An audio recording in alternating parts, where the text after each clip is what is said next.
Episode 87 of Strange Trial Radio. How are you? My name is Tove Johnson, and today we have a Sasquatch show for you. Our guest today is extended experiencer Wally Miller, familiar to the Cottage Grove, Oregon, Bigfoot connection, and some other interesting locations around Oregon as well. And, well, he's got some interesting details. So, in a moment, Wally. But first, thank you to our sponsor, Feral by Aaron at Etsy.com, ERYN, Alchemy Sound Tools. Go check them out at Etsy.com if you would. And again, Port Townsend offers you Manresa Castle, now open for your business. Please book a summer tour out to the Manresa Castle and have a spirit and stay for the spirits, because that place is pretty haunted. Check it out. That is manresacastle.com. All right, more about our guest in a moment and some other stuff. We'll be right back.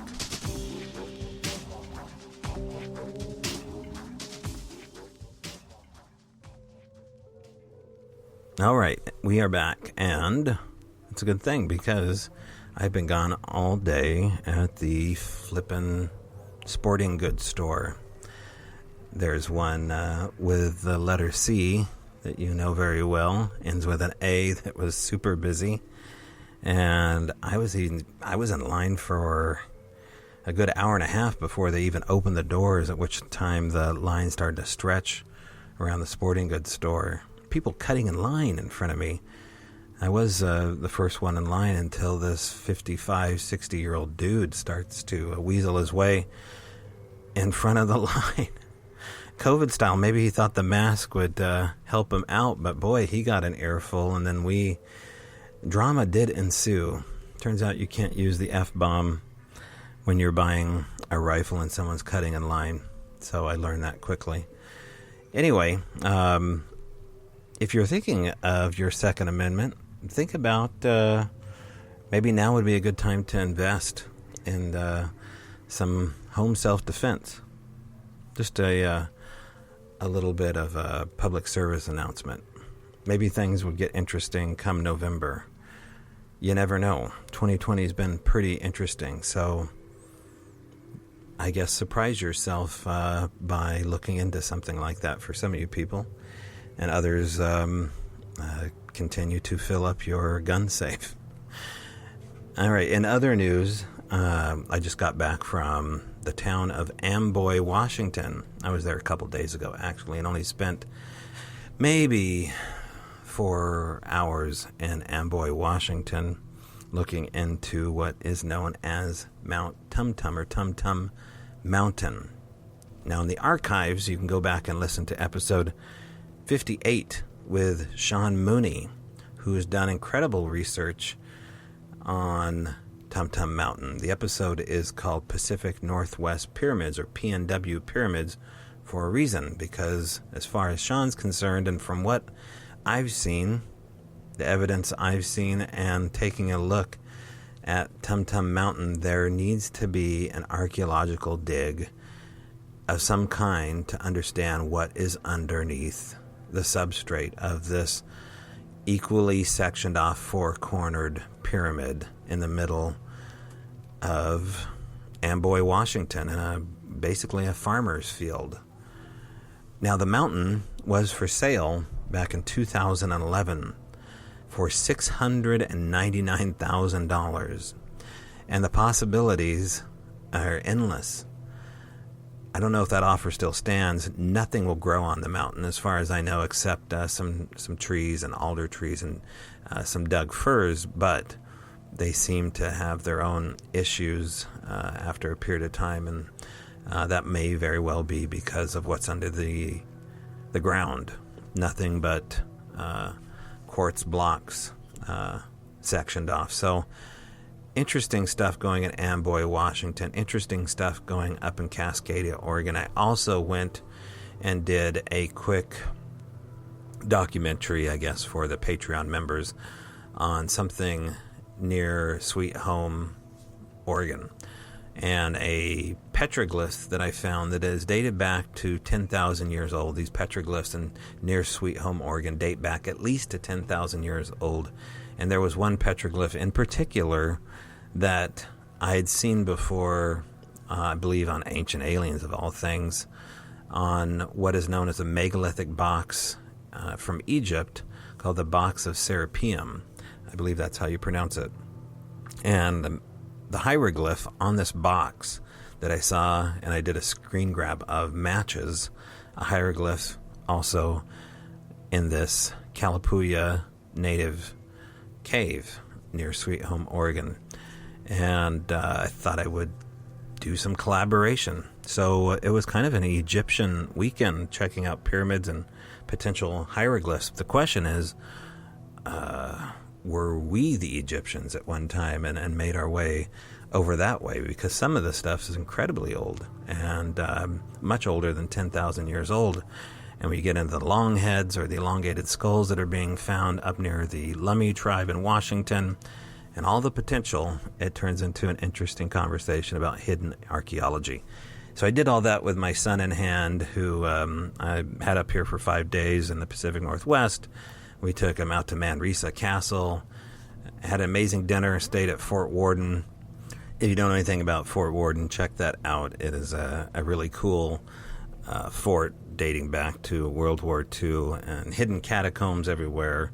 So we camped near Fort Worden, and I had the wise idea of leaving him my recorder out in one of the catacombs, hidden pretty high up on a cement bunker underneath the actual fort in one of the catacombs. And somehow, some way, some teenagers in the dead of night found my recorder. Must have been that little red light that I forgot to cover. And thankfully, I have faith in youth, because they struggle with what they're going to do. And as you'll see, because I'm going to play the clip of them discovering their recorder and going back and forth whether or not they should steal it, they actually end up turning the recorder off and then turning it back on and letting it record again, putting it in place. So I'm gonna play this part here of these teenagers finding my recorder at Fort Worden. It's still recording. Oh, shit. It's still recording, I'm pretty sure. Sweet. It's been recording for an hour. I want to keep it though. I would love to have seen his face when it was fully active and everything's They found a full-on tape recorder. And Jordan won't let me take it. Because they're probably doing an experiment, like ghosts. It's still recording too. For an hour. All right, I just love that. So thank you to the youth gone wild at Fort Worden. You did a good thing. Now, as far as what was on the recorder, when I found it, it had recorded for a solid 6 hours, and I only had the sound of maybe one of the steel doors creaking, maybe the sound of a rock getting tossed, but nothing definitive, no disembodied voices, no colonel screaming out. So I didn't think it was really worth going into the trouble of isolating and sharing, but we'll try it again sometime. Stay tuned for part 2 of Fort Worden. All right, next up, we have experiencer Wally Miller. Now, he's very familiar with the Oregon Sasquatch conundrum and the weirdness that ensues, especially as an extended experiencer. So, enjoy my conversation, like I did, with extended experiencer Wally Miller and the Bigfoot conundrum. All right, on the phone with me now is witness experiencer Wally Miller. Hello, Wally. Yes. Hi there. Hello. I guess take us from the beginning here, and how do you want to start your story? Well, it goes back from my age 5 to about 1983, and I have 5 actual. 3 of them were eye to eye 2 of them were just noise. And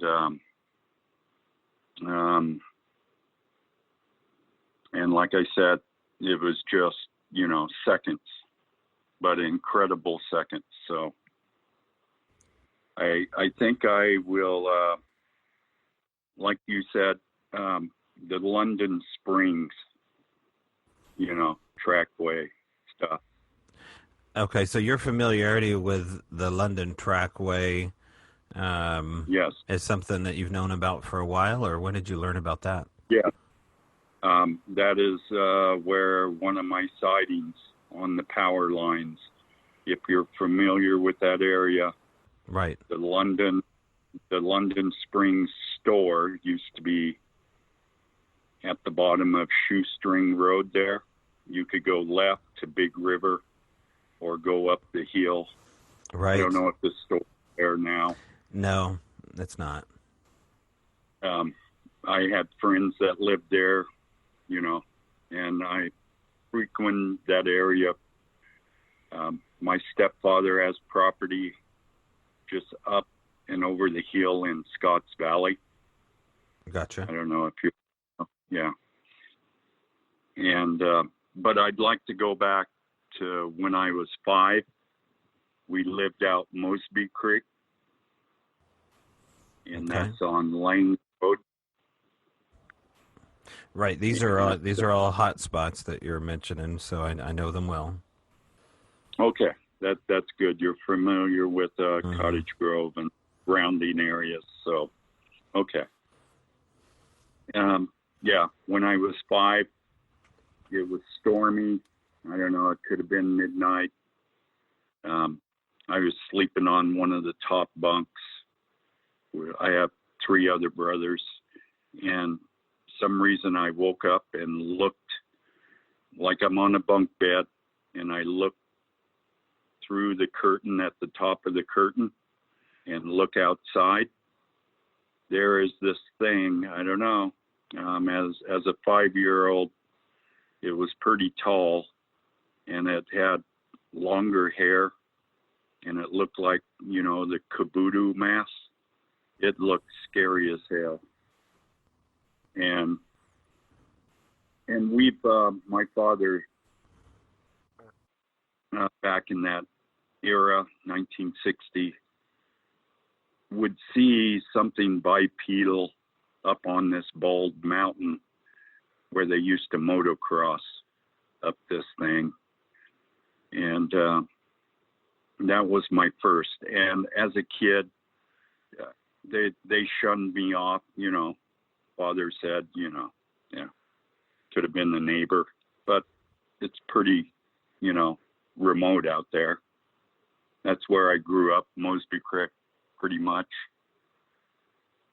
And that was the first one. And I kind of, let it go. As a kid, I don't know what I seen, but, nightmares every once in a while. Now, Wally, real quick before we leave this story here, you said it looked like a mask. What kind of mask again? Some kind of a kabuki, Japanese scary. Got you. Like the kabuki mask that they'd use on stage for ceremonies and things. Yeah. Okay. Gotcha. It scared me, man. And it had a little longer hair than what I've seen, typical Bigfoot would look like. So. Okay. And your brothers, your brothers didn't see this at all. Nobody else saw this. No, they were 4, 3, and 2. Okay. And I just covered my head up and went back to sleep. And and let it pass, but kind of scary as a young guy. Yeah. And then as I grew up, my parents divorced. We moved into the town, Cottage Grove. She married my stepdad, and I was a logger from, I'm going to say 8 years old till I was 17. But out in the woods, I'll tell you, I never ever seen any evidence of it as I was logging anywhere out there. At just certain times, you know. And so my next one was on Sweet Lane, if you're familiar with that, south of town on 99. Okay. Yeah, I know the 99 strip there that goes north to south, right? Yeah, you cross the river. It's before you get on the freeway south. And I was 15, 14, 15ish. We're camping up in that. I don't know if you're familiar with Gowdyville. Oh yeah. That's kind of the front side of Gowdyville, the east side. So we're camping up there. There's 4 of us. We had some beer at that age. And we heard bipedal walking. And of course, we had one flashlight. It didn't work very well. And the lantern wasn't showing anything, but it kept getting closer. And we definitely, could tell it was 2 feet striding in the bushes kind of by us. And we threw beer bottles and it was still coming.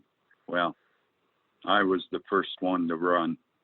We left everything. They were right behind me, my other classmates. And that was a big scare not to see something at that time. And okay, this one's kind of in your backyard. This was in Springfield in 1972. We were logging up Deerhorn Road. Right. Up the McKenzie, Deerhorn Road. And I was going to work. It was like at 4:30. The humidity was like 0. We had to start real early and get out of there real early. Well, on Deerhorn Road, just before I would turn up into the mountains there was this thing that strided across the road, big black, and it was a steep hill. I seen it grab the branch and went down by the river. And oh man, all day working, I thought about that. And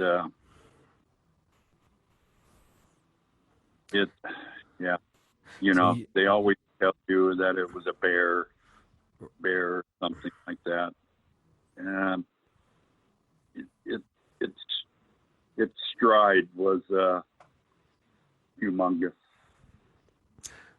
Yeah. Now I know this area pretty well, Deerhorn. Growing up outside of Hayden Bridge Road. Right. Just to paint a picture for the audience here, it's a very remote and dangerous area for vehicles. There's a lot of accidents on Deerhorn Road because it's hairpin turns, and then you have the McKenzie River off to the left if you're headed northeast, right? Yes. Yeah.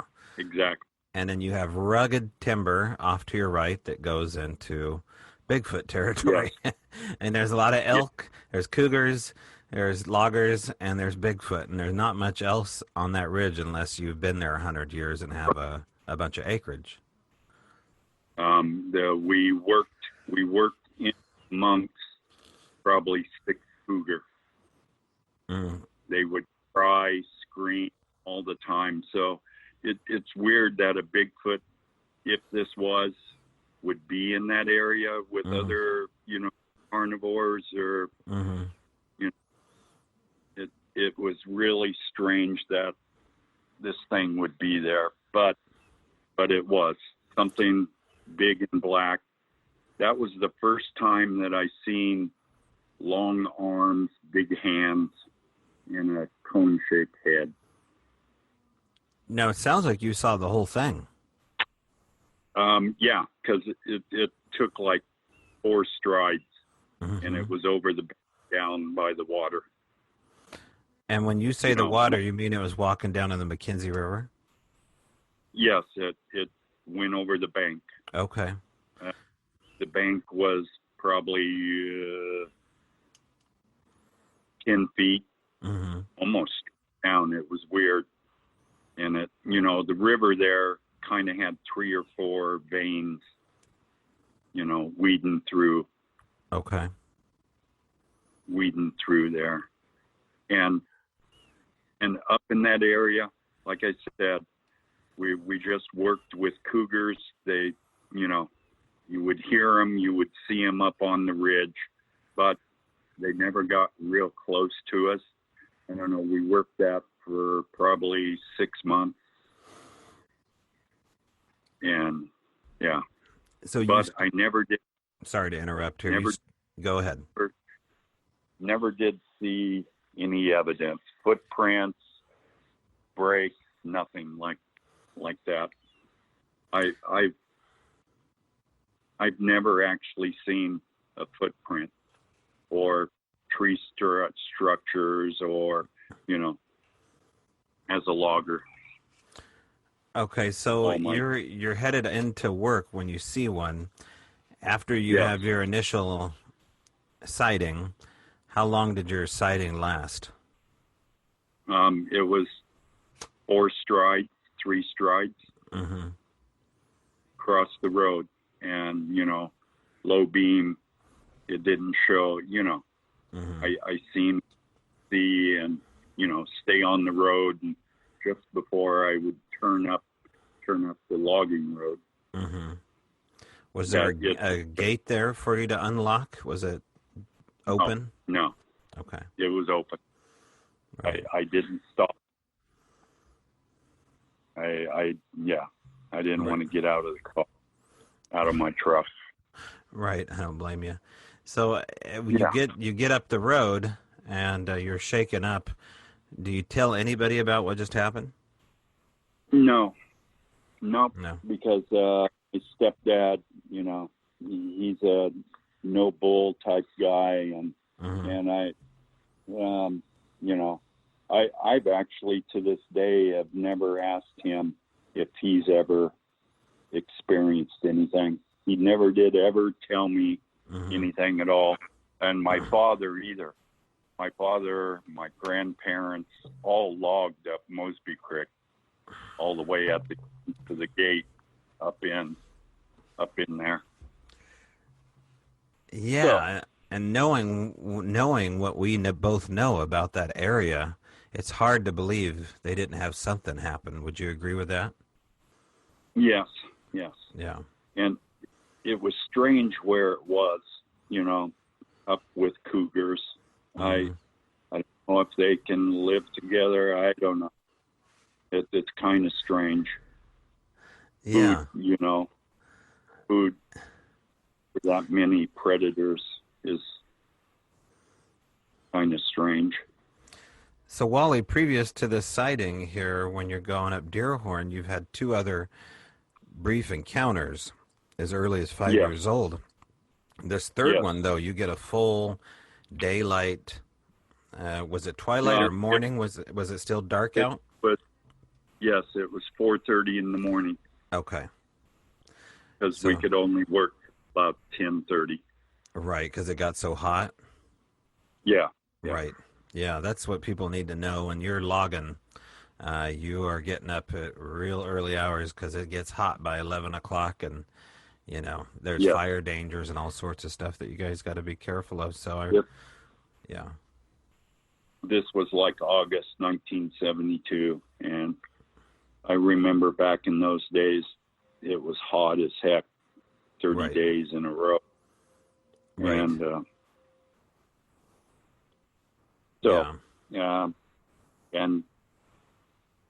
and I got 2 more eye to eye.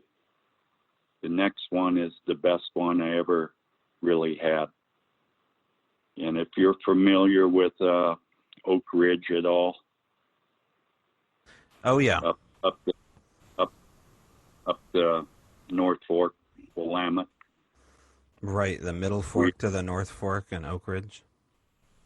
Yes, Mm-hmm. I was up Salmon Creek.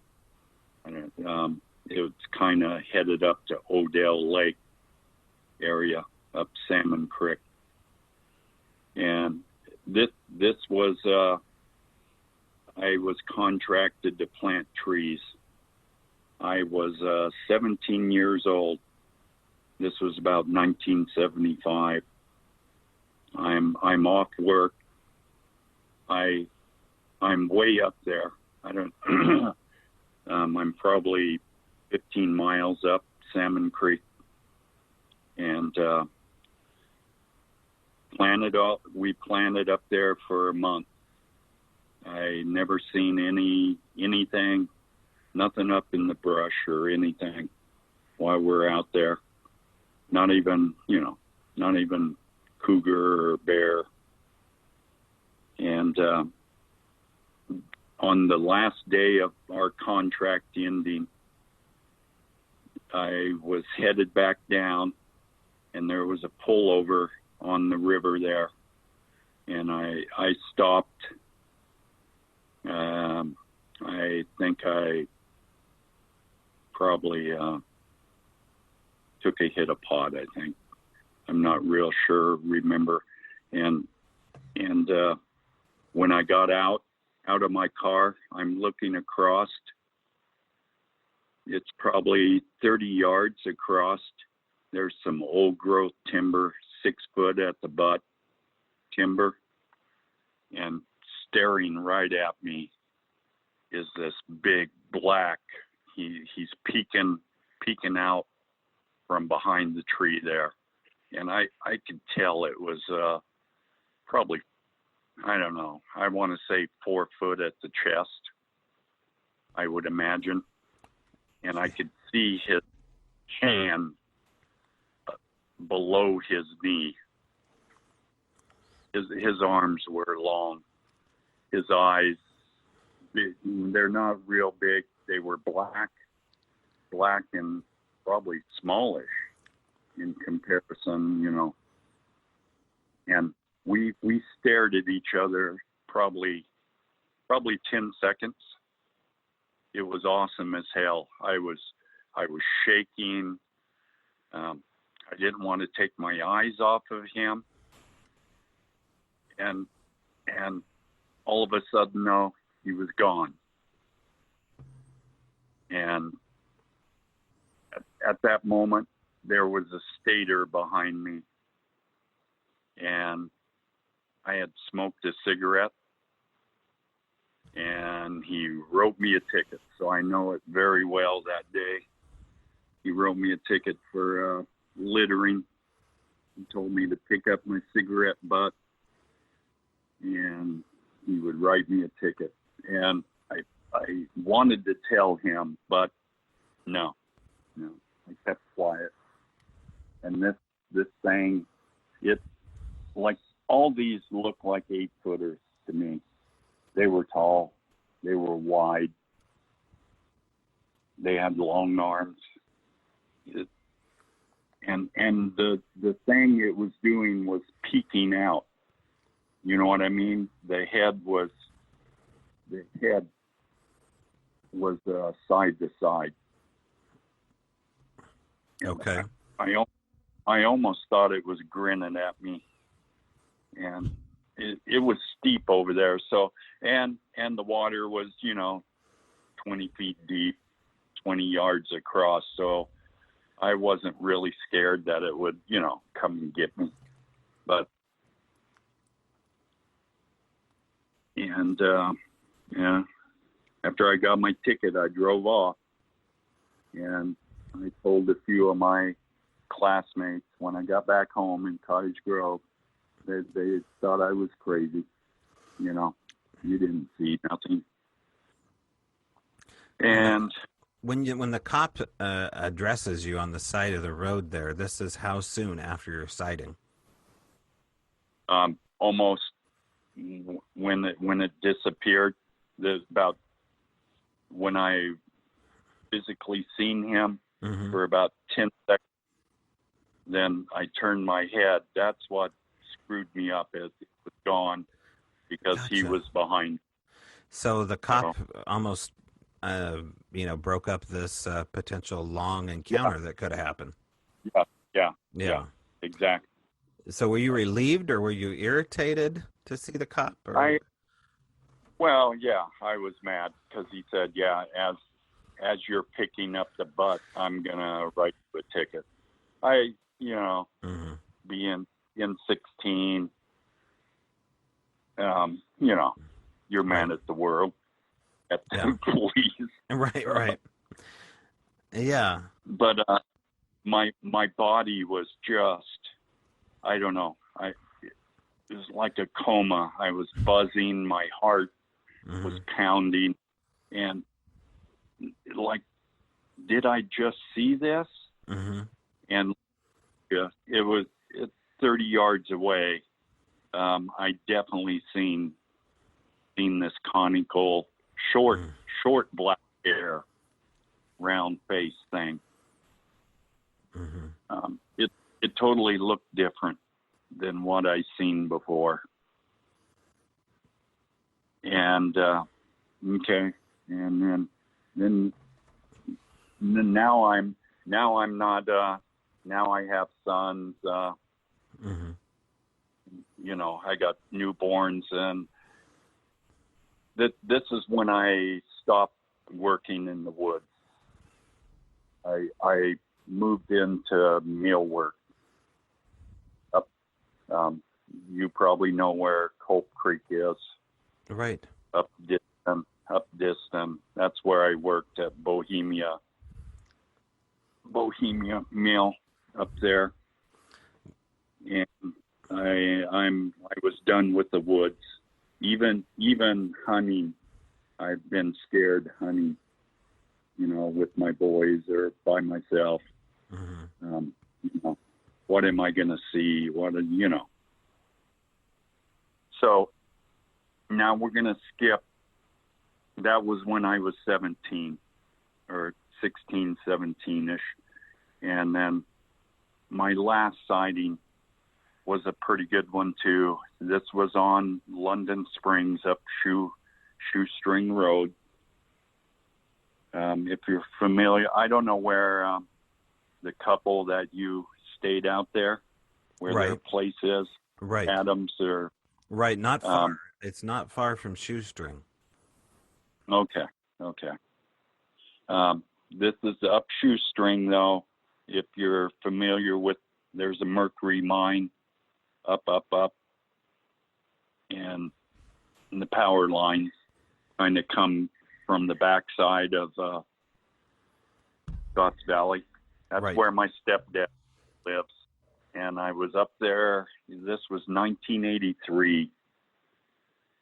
I was probably 28, and I was hunting. I was in there at the crack of dawn. I walked in there at it was like 4:30, 5 o'clock again, in the dark. I knew my way through there, kind of through my stepdad's backside there. And again, he has killed quite a few cougar back up in there too. They were eating the sheep and leaving them lay, or attacking them and leaving them lay. So, I had my eyes out for that kind of stuff. It was kind of cold. It was November. And I stopped because I've killed a few bucks in this area before. Big river bucks. They're nice size. And I sat on the ground, put my rifle down, and my socks were wet. So I'm taking off my boots and socks and wringing them out. And it's getting daylight, and I can see down. This is on the downside of the power lines. So I can see, I can see 600 yards maybe. Okay. pretty clear wide road they maintain or something. There's gates on it, and it's getting. And I'm kind of up on the ridge where Scotts Valley and Shoestring would, meet, kind of down in London Springs there. And I'm getting my left shoe on, and I see something moving down. It's probably 100 yards, and I see something up, caught my eye, and I'm looking, and this thing walked out.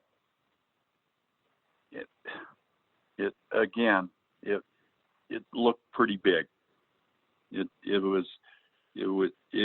could have been as tall as a bear. I don't know, 8-footer again.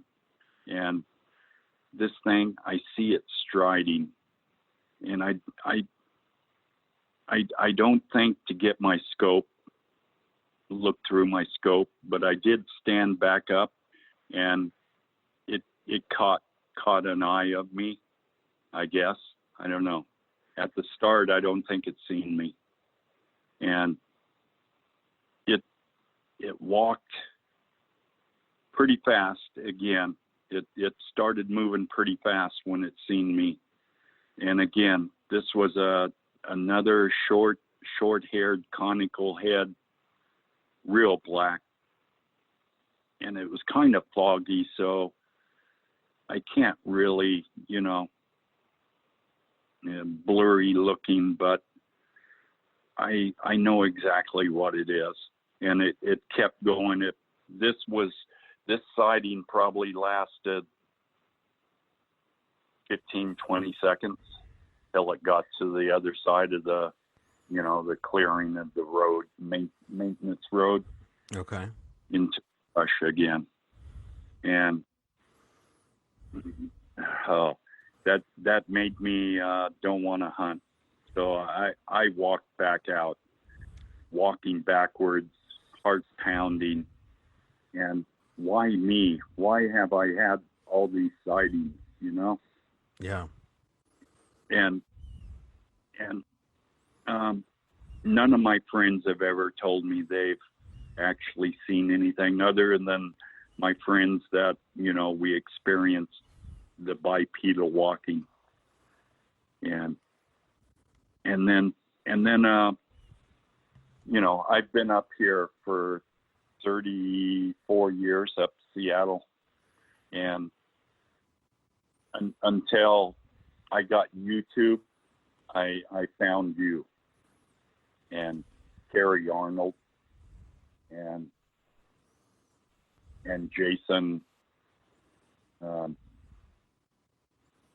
He's from Canada. Jason. Okay. Yeah.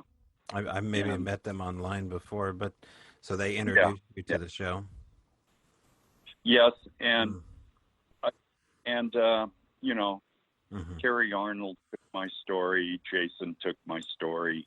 Steve Isdall. I really like that. Right. Steve Isdall, British Columbia. That got me to want to tell my story. I've never wanted to tell these stories ever because of the ridicule, but I'm 65 now. Right. And I really, don't care. But it's amazing, these 3 eyewitness, right. my eyes on these things. They got to be real. These are real things.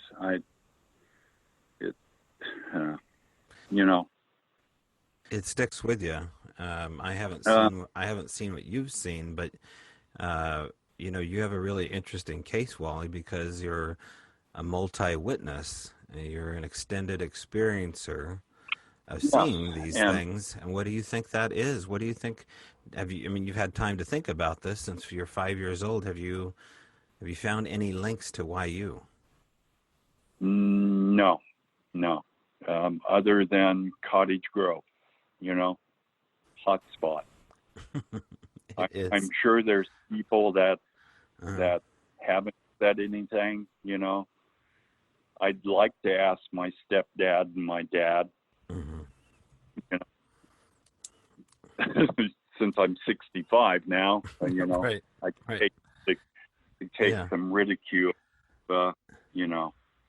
Let's talk a little bit about Cottage Grove because it's a known quantitative. There's been shows about it now, especially in regards to the London track, so people know the name Cottage Grove in relationship to Bigfoot. You go on BFRO, and you can find encounters from Cottage Grove, and the locals certainly know about UFOs, and they know about Sasquatch in Cottage Grove.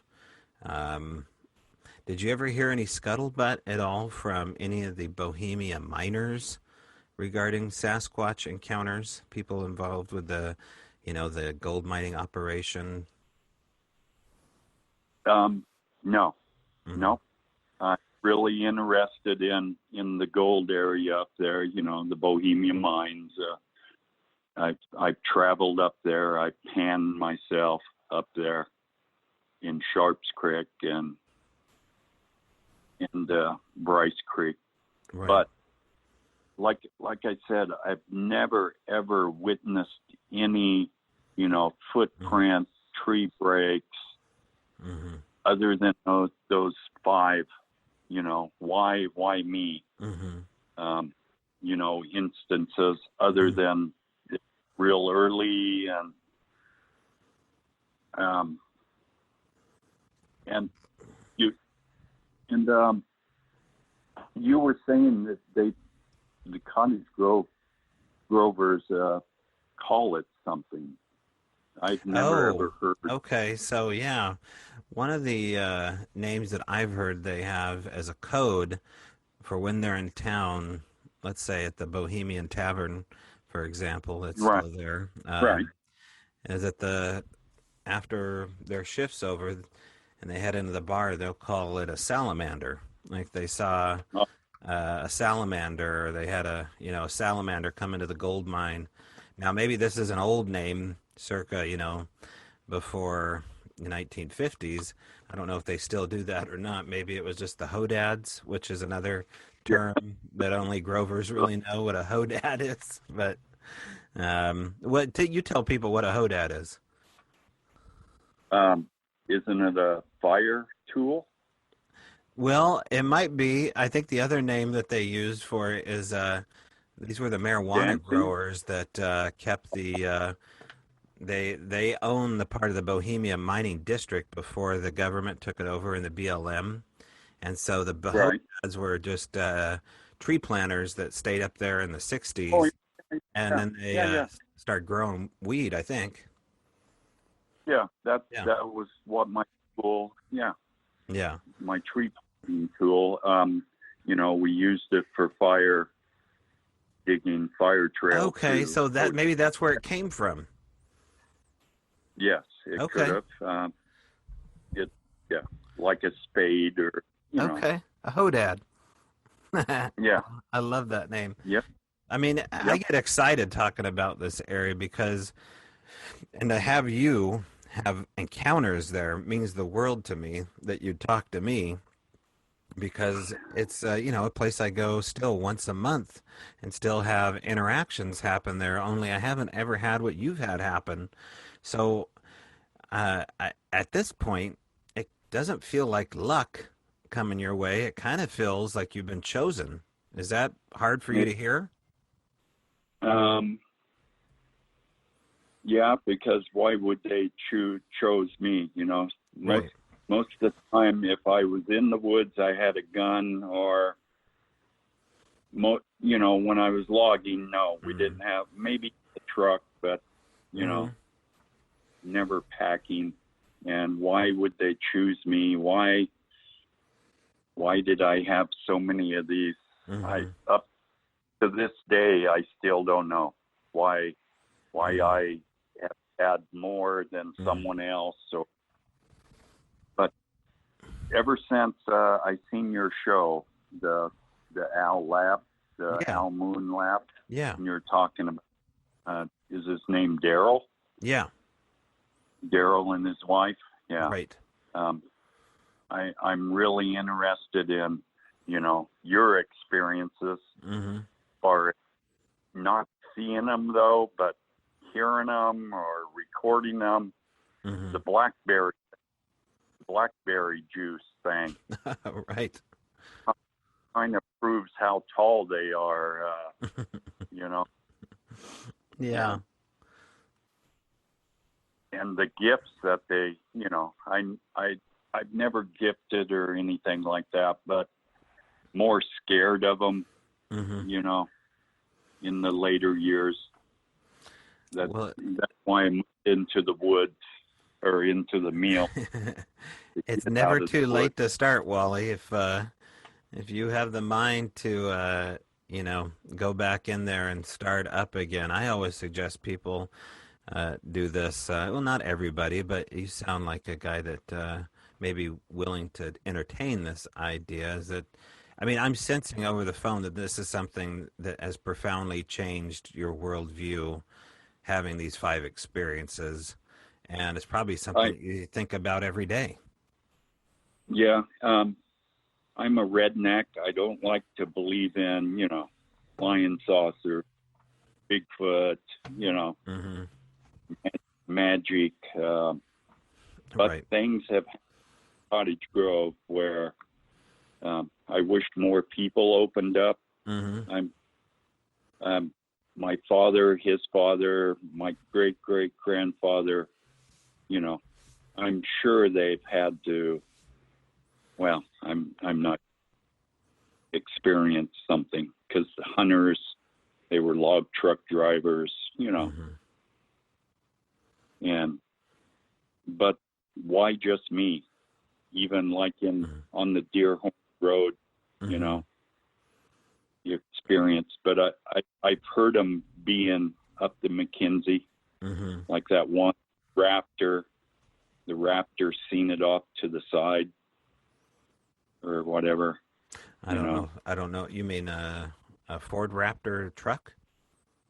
No, they were river fishing. Oh, the fishing guides that saw one up there at Paradise or wherever it was. Yeah. Yeah.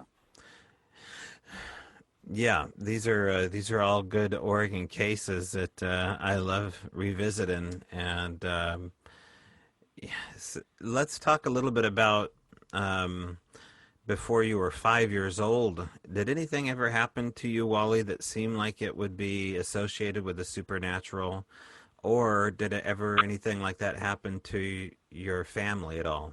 Did you guys ever live in a haunted house? Was there any missing time? Was there anything like that? No, Nothing like that. pretty normal growing Mm-hmm. up out Mosby Creek, redneck, Mm-hmm. Country music. Right. Right. Right.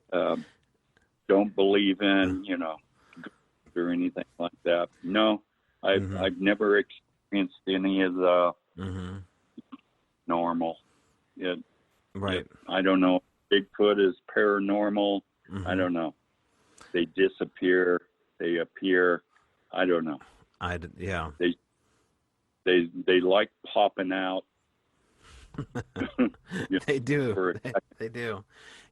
Cottage Grove, if it were covered in sand, would look, it'd look and feel like the new age of Sedona, Arizona.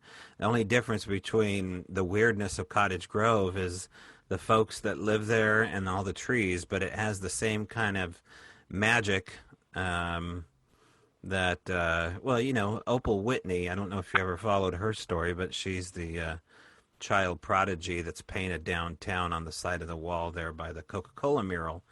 And she talked often about the fairies that lived in the forest at an early age. And it's a really interesting story about her life there. But it really set me afire as a kid reading her story. And that's what brought me initially to Cottage Grove to look for the supernatural, was this young girl's tale.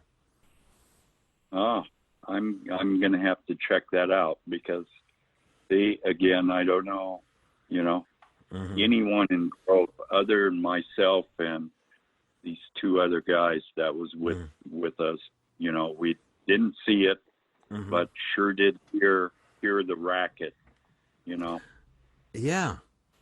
So on one occasion, Sasquatch, well, on two occasions from what you said here visually, was there an acknowledgement that they saw you? Certainly when the police officer was there, there was an acknowledgement to the degree that you saw it almost smile at you.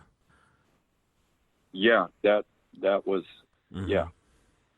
I could see the thin lips and the nose. You know, I felt kind of comfortable. I didn't want to run. I didn't want to, get out of there. It was, like a greeting. Why was it just right there when I got out of the car and it was looking at me? How could that, how could I, at that moment, something like that would happen? Well, out of all the spots on Salmon Creek Road that a guy could pull over, to pull over there. Listen to this. Okay, I worked for a company up here named Pepe, and one of my salesmen lived in Cottage Grove as a kid, and his father still lives there. And he said, I told him this story about 2 years ago, and he goes, "Oh, you were by Bigfoot Meadows." The locals up there know this area as Bigfoot Meadows. I never did. I'm going, whoa. What? Huh. I wonder what area they're talking about. Well, it's like 15 miles up there. It's going towards Waldo Lake. Okay. And I don't know if it's on a map. It's called Bigfoot Meadows, or the locals call it that. Yeah. But I never did know that at the time. Interesting. And north of that area, interesting enough, is another place called Baboon Creek. And it's been called Baboon Creek since the 20s. And I've taken a report out of there. I mean, that's a place name all day long. You don't get the name Baboon attached to a creek unless you see a monkey. Like Ape Canyon. Right. Ape Canyon. Yeah. And, yeah, I'm 65 now. No one else believes me, yeah. So I kept it mum. But there's something about Cottage Grove, though. Yeah. Is there lines there? Is there stuff like that going on? What do you call the parallel, energy fields?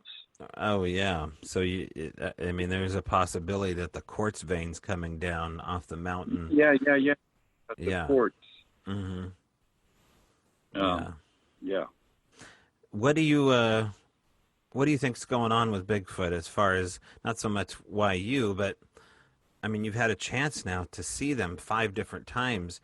Do you feel like you're seeing something that's just flesh and blood only?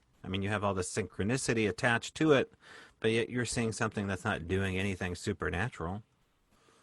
Right. I think it's flesh and blood. Right. And I don't know if they come from spaceships. They're forest people. I would tend to think they've been there forever, in the forest, and they're just smart as hell, other than when they try and cross a road or something. And they put themselves out. Yeah. Yeah. But I've only seen and heard single accounts. So, you know, when I was out in the woods hunting all the time with my boys, you know, I'm looking behind me. You know, I'm not. I'm more looking for than, looking for deer or what. Now, do you still go out, Wally, to the woods? No, it's kind of scared me so much. I'm 65 now. I've had 3 cancer treatments here at, Seattle Cancer Care. I had lymphoma, so I had bone marrow transplants, and thank God I went there because they've kind of cured me. They can maintain my disease, lymphoma, mantle cell. Maybe it's something to do with that. I don't know. Cottage Grove people, people have died. I don't know, eating fish and stuff from Cottage Grove Lake. I don't know. Yeah, talk to that about. I know what you're talking about. Tell people what you mean. There's a mercury mine or quartz mines. That mercury, I don't know if the miners used it or it's coming out of the rocks, or that area is nothing but, mercury. They don't mine it now, I don't think, but in the past, and it would leach down into the lake, Cottage Grove Lake, and you eat fish there. That's why they killed off the salmon run that used to come up to the dam. They killed them off because the mercury levels were so bad in those fish. People today still eat trout, though, above, and bass. Yeah, I see them out there fishing right off of London Road every month, pulling fish out of there. In the past, we've, as kids, high schoolers, junior high, I've heard government sprayed the air, theory. I don't know. Let me ask you. Let me ask you this, Wally. Not so much regarding your Bigfoot encounters, but since you're an ex-Grover, did you ever hear rumors about a secret military base? No. Okay. Other than maybe they sprayed to see what it would do to the public, and I've known quite a few people have died with cancers from Cottage Grove, but people die of cancer everywhere. But right, yeah.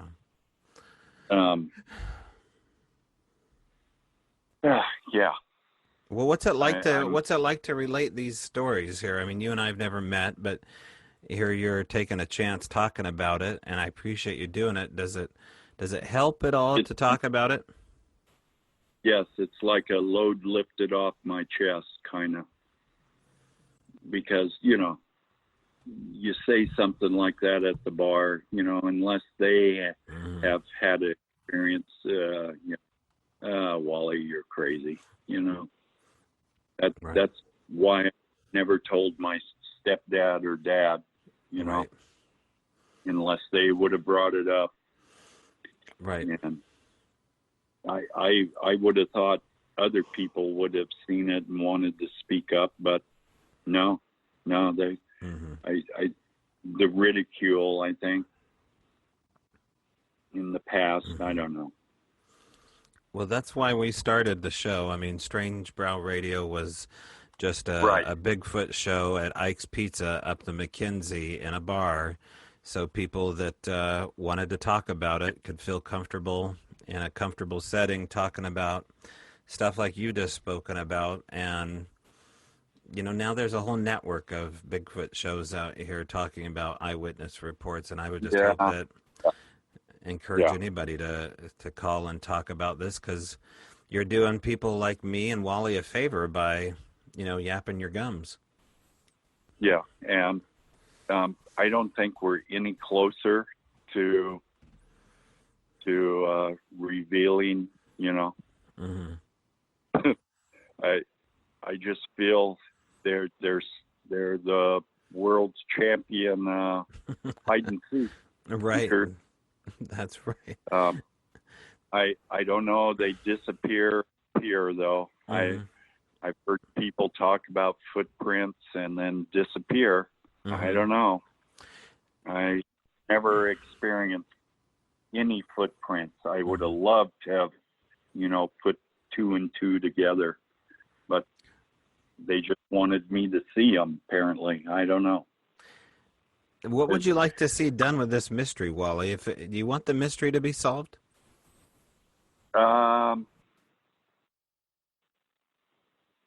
As a ex-logger, maybe not. That would shut the woods down. I don't know. Do they deserve, the spotted owl? Do they deserve to be considered, extinct, or, is it their land and we don't trespass? I don't know. The government sure doesn't want to reveal them because of that reason, I think. Yeah. You think it merely is the finances of it all? I think so. Yeah. Yeah.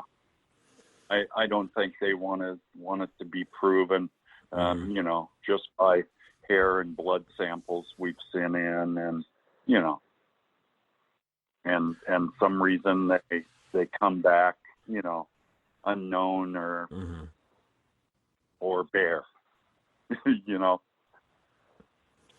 Now you're still, I mean, by today's standards, you're still a young guy, and you have plenty of time to have a sixth encounter. If you could hone in a sixth encounter the way you'd like it to go, how would you arrange the sixth encounter? I would probably have to move back to Cottage Grove and start going in the woods more. Mm-hmm. That's kind of why I moved out of into the city. Well, logging kind of went downhill in Cottage Grove. So my brother was up here in the Navy, the sub base, and told me to come up, and I went to work in a warehouse and been there for 33 years now. Oh my gosh, at Pape? Yeah. Oh, congratulations. That's a great company. You got a killer job. Yeah. Yes. Well, during the coronavirus, it's right. kind of, Yeah. You're in the same position a lot of people are, I guess, with that. Yeah. I want to retire, but in a way, I don't know. So would you ever have plans to go back to Cottage Grove at all, Wally? Yes, I would love to. My boys live there, so I still have roots. My sister lives in Springfield. Okay. My one boy lives out by the lake, by Veneta.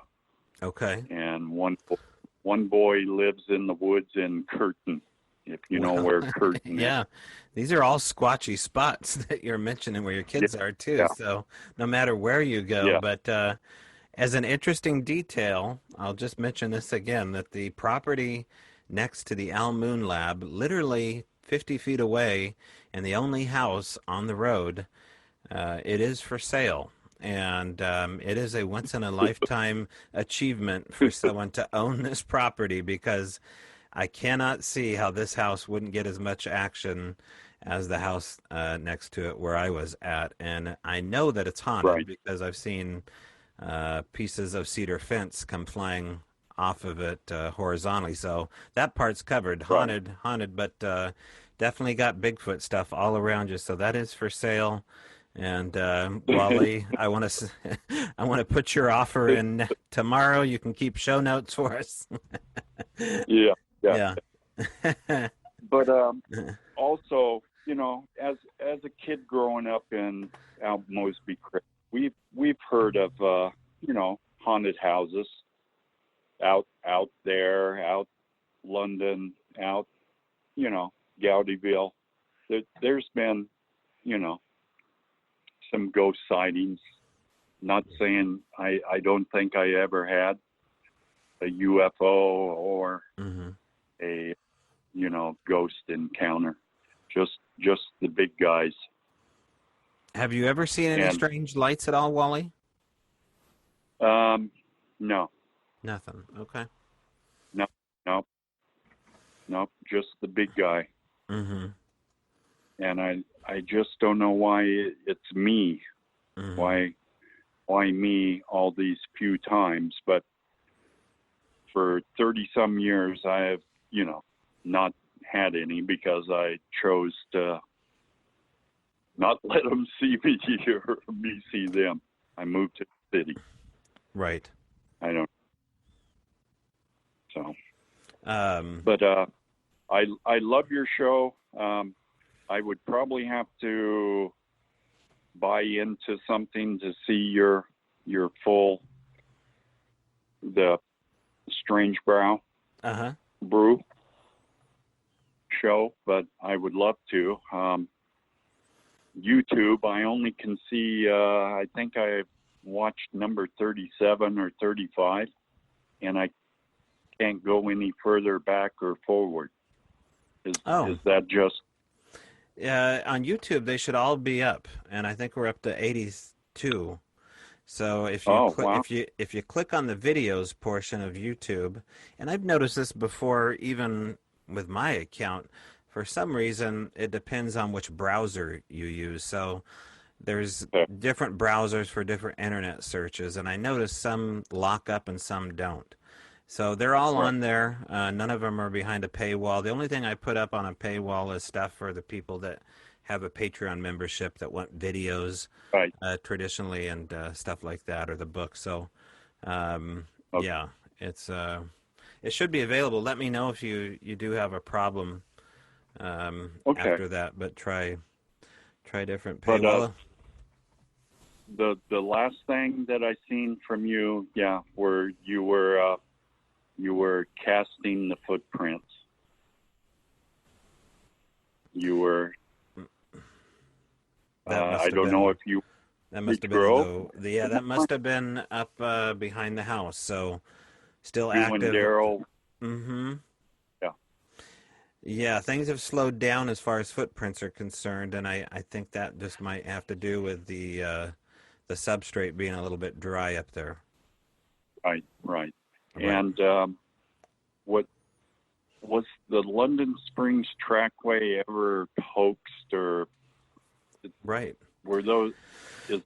Has that been found true, or? Well, it's a mystery, and here we have February 2012, so over 8 years. This has been an open case, and the reason I call it an open case is because nobody's ever proved it was a hoax. There's nobody that has ever come forward and said, this is how I did it. In fact, there's only been one name associated with the London tracks as far as it being a hoax, and that has to do with this landscaper on London Road. And no one's ever got a hold of him. I've tried on one occasion to talk to this fella, and he supposedly said he did it in a pair of diving flippers, which, having seen the London tracks right when they were found, was quite an accomplishment to do that in a pair of diving flippers. So much so that I don't think he did, but it was one way to stake your claim on it. And this quick and the short of it is he showed up at the London store, and apparently the gal who runs the London store, who I gave a track to right after we cast it because they were just right there, I said, hey, we pulled these out of the lake. She got a hold of me on Facebook and said, hey, someone took credit for hoaxing it. I know the guy's name. He lives, right around the corner, and you may want to reach out to him. And so never was able to say, definitively whether or not that's true. But so it's so much weird stuff going on in that area that it almost doesn't matter. I've known other people that had trackways in London too. I don't think the lake was the only prior to 2012. This was probably in 1980s. Yeah. There's been other footprints back in that area. I don't know if the Queeners, the Crumps still live up there. They've been known as pranksters, but they've never ever said anything about Bigfoot either. Right. As a teenager, Yeah. yeah. Have you ever heard about a blue-eyed bear being seen out that way? Just I think in your break, that one. Yeah. I just didn't know if that was an ongoing thing that people claim they see. Eye color, I've never seen eye shine. Mm-hmm. Other than the real close eye to eye looking, my eyes looking at him. I don't think it was a her. It's full black. I didn't see any white at all. Yeah, let me go back to that statement you made when before the cops showed up, because I'm going over my show notes and I forgot to ask you this. You mentioned that the eyes seemed like they were kind of tiny, and I'd never heard that description before. They weren't real big. Mm-hmm. I don't know, an 8 foot or 9 foot person, Mm-hmm. They look proportionate to human eyes. I've heard people say they had big brow, Right. facial, and these didn't look like that. They didn't look ape-like at all. That, looked pretty close to the nose to me. Didn't look wide. Mm-hmm. And it didn't look like a gorilla nose to me either. And thin lips. Mm-hmm. No hair on the face, short hair, but the conical and the wiggling, I don't know, the swaying, like that was monkey like. That was strange. But yeah, like I said, the last second I seen it kind of like smiled. That's amazing. And I wanted to laugh, but then smile back. But I noticed the stator behind me, so kind of ruined everything. Yeah, and how out of place for a stater to be out that way. I mean, Well, they frequent quite a bit up through there. Okay. In areas like, same in Cottage Grove. You'll see one up in. Why is he up in the Bohemia Mountains? But right. There's wood thieves and everything like that. Right, poachers and. Yeah, and Cottage Grove. Right. We weren't real rich in the good old days, and my father and I, we would get deer, out of season to feed ourselves, and Sure. So. I've been pulled over at least on one occasion. If you have a cooler in the back of your pickup truck, they're always real curious about what you got in it, and kind of common. Yeah. Now, when you said that it was swaying back and forth, you described that as being attributed maybe to a primate of some kind. Is that what you were familiar seeing with other primates? Yes. Yes. Right. And like peeking out from the tree. I don't, I could see half the body out, but I don't know why it would act like it's peeking out when, unless he's seen the stater, I don't know. Right. He's smiling because you're going to get a ticket. Yeah. He's like, Yep. Right. Wow. But again, I don't know why only me. I've been in the woods up here, you know.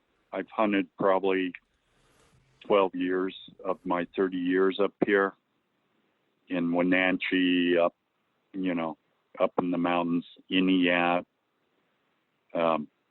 over in Roosevelt Lake area, you know, Kettle Falls, Coville. I've never experienced. So, you know, that's kind of weird. So Cottage Grove, you know, more of a hot spot than out over here. But What do you have to say, Wally, to guys that say things like, "Hey, I've been out in the woods 40 years and hunting all my life, and I've seen every inch of this, you know, out yonder, and I ain't never seen it." What do you say to guys like that? Well, that was me too, you know, that was me too. But they're good hiders. There probably ain't that many of them, but, you know, the woods are big. The woods are big and not, you know, I haven't ever found a bear skull or, you know, stuff like that. Stuff in the woods don't last very long. And, you know, and I know there's bear. I've worked with, you know, around bear and cougar.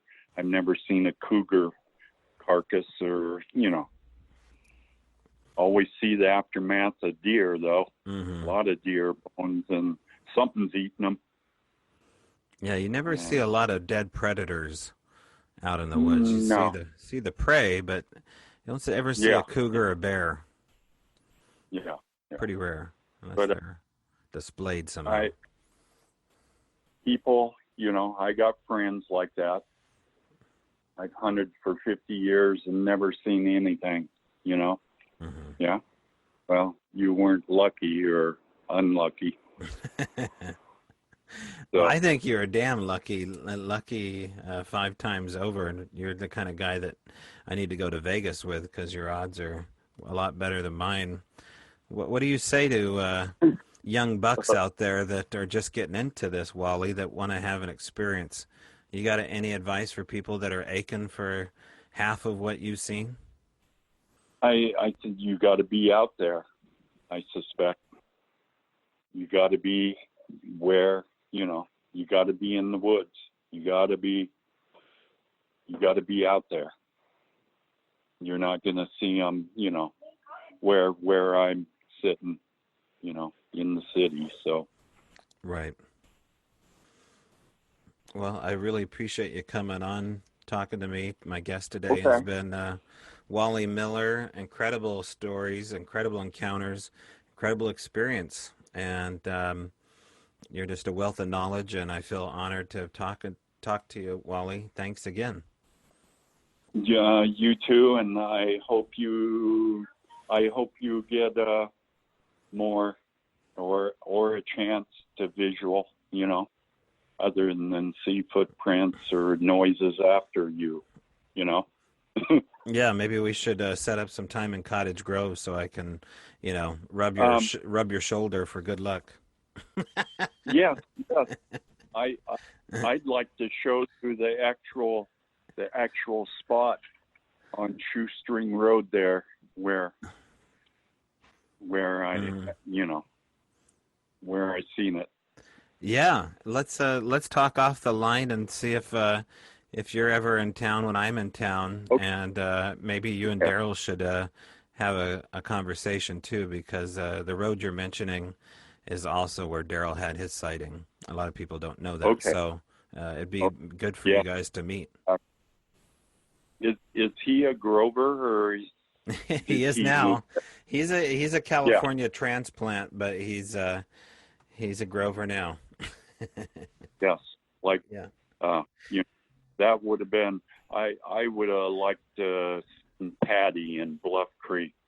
That would have been the icing on the cake. Yeah, you know, the Patty Gimlin, man. how Yeah, lucky but were Wally, they. you had one You had one possibly smile at you. I mean, it doesn't get much better than that. Yes, and like I was saying, these were huge animals. Well, I don't want to call them an animal. I don't think they are. I don't know what to call them. You know, they're human-like. They have hands, nose, head, ears. That's one of the things. The ears. These weren't a bear. I know a bear. This had ears. On the side of the head. And long arms.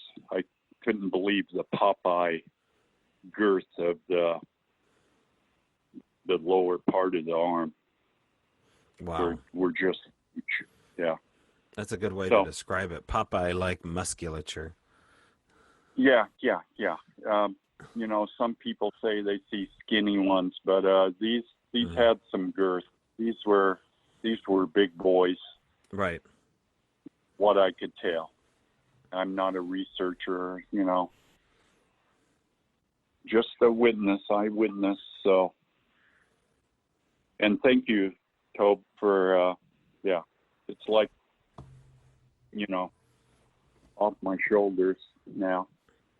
Yeah, well, absolutely. So. And like I said, let's just to be continued talking here. So we'll do that offline. Okay. But thanks again, Yeah. man. I really appreciate it. And everyone's, it was just a real treat for the listeners, I'm sure. So Okay. I appreciate you talking on the record. Okay. I appreciate it.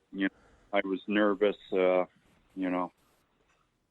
No. tried to explain it as well as I could for the few seconds experience. Yeah, but you got them layered up, one after another. So you're an experienced eyewitness on the subject matter, and you should be talking more often, if you can stand it, to people that don't understand that this can happen multiple times. Right. For those individuals out there that think that one encounter is one too many and two is impossible, I have news for you. There are Wallys all over the world. Yeah. And they don't talk because of jackhounds that say they've seen the woods, they're professionals, they know everything, they're God's gift to everything. And they just don't want the flack. You don't need the flack in your life. You've got your own thing going on. But, you're in a cool place to do it here. You had a lot of other options to call into other places, but we have Cottage Grove in common, and I think we're lucky that way. I know we're lucky that way. Yeah. Thank you, Tobe. All right, man. Talk to you later. Okay. Bye-bye. Right, have a good night. All right, Wally Miller, thanks again for having the courage to come on and talk about your experiences. Sometimes these things are tough to talk about, especially when they go down the strange road, and so often they do. Speaking of people that have gone down strange roads and reaped the rewards, is the book review raffle that I announced last month has a winner. Pull the name out of the hat. Voila. Oh my gosh. It is Patreon member Sean Perkins. Sean, you are the winner of a Strange Brow Radio t-shirt. So shoot me an email at strangebrowradio@gmail.com, or since you're a Patreon member, just get back to me at the message I already sent you, and I will get your address and size and get that shirt out to you. So we'll have more contests down the road, but if you would like to stay in touch with Strange Brow Radio and dig in a little bit deeper to the hidden member content, now's your chance for a little $3 a month, and that is located at patreon.com/Strange Brow Radio. I'm guessing that there's hours, maybe at this point, it's got to be probably over 15 to 20 hours, I'm just guessing, worth of extra content up there. A lot of videos that have not seen the light of day except for Patreon members, and extra interviews. So I would appreciate that. And if you want to do something for free online, go to strangebrowradio.com, and there you'll find all the links. Now, in the works, coming up, is an interactive way for people that listen to Strange Brow Radio to interact immediately at strangebrowradio.com. Off of social media, off of Facebook, off of YouTube, because I have a sneaking feeling that those public platforms that we've utilized so long are going to change drastically soon. And so rather than wait for that day to come, I'm going to start funneling everything to strangebrowradio.com. There'll still be a presence online at the social media, at Instagram and Facebook mainly, and the podcast will always be available at your podcatcher of choice. But I'm going to start instituting as much information as I can at strangebrowradio.com. So just look for that more often than not. All the links to YouTube, everything will be located at strangebrowradio.com instead of so many other field mice running out to other social media platforms that are censoring the hell out of people more and more all the time, including myself. So I'm not going to stay back and just wait for the day to come for me to be banned over some post I've made or blah, blah, blah. I'm just going to have everything waiting at strangebrowradio.com. And so get ready for that. It'll probably be underneath something like blog post or, thread or something of that. So I'll let you know more about that and how that will look in the coming episodes. Also, speaking of content and perhaps too cryptically hidden, there are Easter eggs in the current bumper music, especially the outro. So the longer the LP plays at the end of the bumper, the more you may want to listen. And so today may be one of those days. Sometimes it'll happen, sometimes it won't. You never know. So Easter eggs somewhere and the outro sometimes. All right. Thanks again for listening. If you have a story, get in touch with me at strangebrowradio@gmail.com. If you want to be anonymous, that is A-OK with me. And let's talk. I would love to share information and talk with you about your experience on the air, if at all possible. That's it. Be careful, be safe, and I will see you in the tree.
The following interview was conducted in July 2020 in Wallace, Idaho at the Wallace Performing Arts Center. What you're about to hear is my interview with the Performance Art Theater Manager about the goings-on in Wallace, Idaho. The majority of the bullet holes is because they knew exactly where the magic room was. Oh, here you are. You're on the wall. Look at you. Drake. Yep. Drake, what about Ghost? We do have a resident ghost. No matter who's seen her and stuff, the description of her comes back the same. We've named her Kelly after the alley that's right outside here. Have you seen her? You're shaking your head no. You haven't seen her? But have you? I have. She looks like she's in her 30s. Longer hair and stuff. And most of the time, I see her during shows. in an empty seat. She just likes to come and sit and watch our shows. Okay. And what is she usually wearing? Like a dress. Uh-huh. Kind of what the women of the brothel would wear. Okay. That's kind of the store we go with. Is Uh-huh. She's one of the ladies that worked here. Okay. Has she tried to communicate with you at all? Not really. No. She mostly just is content sitting down watching the shows. Yeah. We've had customers come in and say, "Hey, who is sitting next to us?" And we're like, "We don't know who was Yeah. it." And then they describe say, "Hey." her. Yeah. Yeah, and describe her exactly Okay. the way I just described her. So the whole town of Wallace, is it pretty haunted? Actually, the Jameson next door Yeah. is the most haunted building in Idaho. In Idaho. In Idaho. So this historic restaurant right here. Yes. Is one of the most historic. It has been places. voted the most haunted. Oh, I must walk in.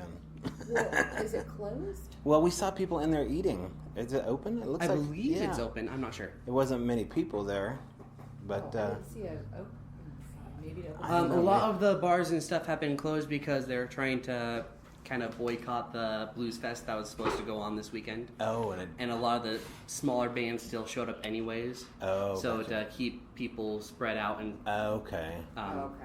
they Yeah. shut a lot of the bars down. Yeah. Just the owners did. Okay. Yeah. Okay, but the show must go on. Show must go on. That's right. Good for you guys. Well, we're both thespians, so it's always good Yeah. to meet. Yeah. If Can you we want, can you we can- look at your stage? Yeah. Okay. Go. Let's go. What? Oh, nice. So it's a fairly small theater. We see about 80. However, with the virus going on, we've limited ourselves to half capacity to make sure everyone's spread out. Uh-huh.